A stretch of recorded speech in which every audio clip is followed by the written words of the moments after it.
নদী Bangla group, Narsingdi TV news update. নরসিংদীর শিবপুরে নিজ ঘর থেকে সোনিয়া আক্তার নামে এক গৃহবধূর মরদেহ উদ্ধার করেছে পুলিশ। সোমবার 6 মে সকালে উপজেলার বংশীরদিয়া এলাকা থেকে মরদেহটি উদ্ধার করা হয় বলে জানান শিবপুর থানার ভারপ্রাপ্ত কর্মকর্তা ওসি ফরিদ উদ্দিন। নিহত সোনিয়া আক্তার শিবপুরের পুটিয়া ইউনিয়নের কামারগাঁও এলাকার বাদশা সরকারের মেয়ে। নিহতের স্বজনদের অভিযোগ, রাতে স্বামী নিশীদের নির্যাতনে সোনিয়ার মৃত্যুর খবর পেয়ে নিজ ঘরে সোনিয়ার মরদেহ দেখতে পান স্বজনরা। স্বামী নিশীদ পরকীয়া প্রেম করা সহ বিদেশ যাবার জন্য সোনিয়ার পরিবারের কাছ থেকে 10 লাখ টাকা দাবি করে আসছিল। এর আগেও সোনিয়ার পরিবার তাদের খরচে স্বামীকে ঘর করে দেওয়া সহ বিদেশে পাঠালেও না বলেই দেশে ফেরত চলে আসেন স্বামী নিশীদ। বিদেশে যাবার জন্য আবারও টাকা না দেয়ায় সোনিয়াকে নির্যাতনে হত্যা শেষে আত্মহত্যা বলে প্রচারের চেষ্টা করে স্বামীর পরিবার। মারার কারণে টাকা চায়, খালি টিয়া 30,000 টাকা দিয়েছে আর বোনের তাই না, এই 30,000 লিয়ে বলে কক্সবাজার ঘুরতে গিয়ে। আবার কালকে সকালে যে 30,000 টাকা দিয়েছি ওই জন্য 17,000 টাকা বলে নাম্বার নিতে গিয়ে কালকে সকালে নিতে রুর।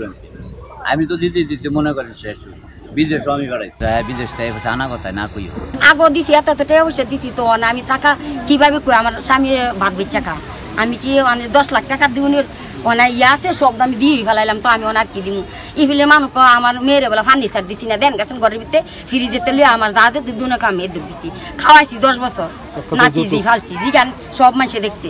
হ্যাঁ আমার জিয়েরে পছন্দ করছে না, আমার বাইক বলে বিয়ে করছে শুধু ভবিষ্যতের লাগে। আমার বোনের জীবন ফাঁসিলে মরছে না, হ্যাঁ মারছে শুধু আমার বোনের।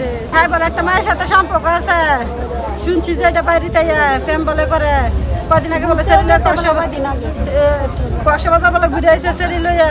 শিবপুর মডেল থানার ভারপ্রাপ্ত কর্মকর্তা ওসি মোহাম্মদ ফরিদ উদ্দিন জানান, মরদেহ উদ্ধার করে সদর হাসপাতালে পাঠানো হয়েছে। মরদেহের সুরতহাল প্রতিবেদনে শরীরের আঘাত চিহ্ন পাওয়া যায়নি। নিহতের পরিবারের অভিযোগের ভিত্তিতে আত্মহত্যা প্ররোচনার মামলা দায়ের করা হবে। অভিযুক্ত স্বামীকে আটক করা হয়েছে। ময়নাতদন্তে হত্যাকাণ্ডের প্রমাণ হলে পরবর্তীতে হত্যা মামলা হিসেবে রূপান্তরিত হবে। স্থানীয় লোকজন বলতেছে সে আত্মহত্যা করছে। আমরা লাশ ময়নাতদন্তের জন্য মর্গে পাঠাচ্ছি। ময়নাতদন্ত শেষে ডাক্তার যে মতামত দেয়, সে যদি আত্মহত্যা করে থাকে তাইলে আত্মহত্যা, সে যদি ডাক্তার যদি মতামত দেয় যে তাকে কেউ হত্যা করেছে তাইলে হত্যাকাণ্ডের মামলা হবে। এখন আমরা আপাতত আত্মহত্যার প্ররোচনার মামলা নিতে পারি। রিপোর্ট মোমেন খান, নরসিংদী টিভি।